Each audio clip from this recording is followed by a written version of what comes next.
And now, books that will get you in trouble. Because now that school's out, you can begin your real education. And I have some suggestions here, but let me say first, if you pick up one of the books I'm about to recommend and don't like it after 5 pages, move on. Your brain is naturally designed to be ready to absorb the information that is most important to your success in life. Don't let anybody tell you otherwise. So today I'd like to recommend 3 books that were valuable to me. The first is The Law by Frederick Bastiat. Now, ironically, when we were putting the show together, I went to my bookshelf and realized that I had given away my copy of The Law. I like sharing books. Fortunately, like a lot of great books, it's available for free to download from the Ludwig von Mises Institute at Mises.org. It's a very short book, but it gives you a proper perspective on the law that is much closer to what Edward Abbey described it as, in contrast to today's commonly held delusions about it. He said, quote, "Government. If you refuse to pay unjust taxes, your property will be confiscated. If you attempt to defend your property, you will be arrested. If you resist arrest, you will be clubbed. If you defend yourself against clubbing, you will be shot dead. These procedures are known as the rule of law." All right, so the next book I have here is Atlas Shrugged by Ayn Rand.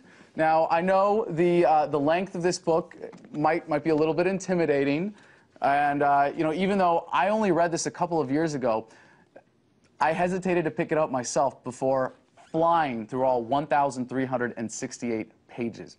If you like fiction with a purpose, this book is for you. And if you saw the movie Atlas Shrugged, which was part 1 of 3, and you're dying to see what happens next, you can actually skip ahead to where the movie left off and start there. So, finally, from my favorite author of all time, Dr. Ron Paul, Liberty Defined.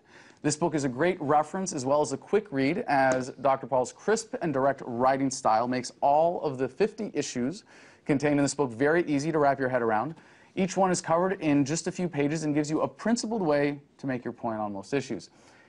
If you feel like your government didn't want to teach you why empire's bad, what real money is, or why so many people graduate from high school without even learning how to read, this book's got you covered. But if I told you that reading was the only way to learn, I'd be lying. There are tons of great, informative, and entertaining documentaries out there too, but don't limit yourself to just books and documentaries. Almost too many documentaries to list, so I'll just refer you to one website as a jumping off point, trueworldhistory.info. And when I was putting this segment together and deciding what books to include, it didn't take me long, but someone said, "Great, something to keep kids out of trouble for the summer." Yeah, well, nothing could be further from the truth.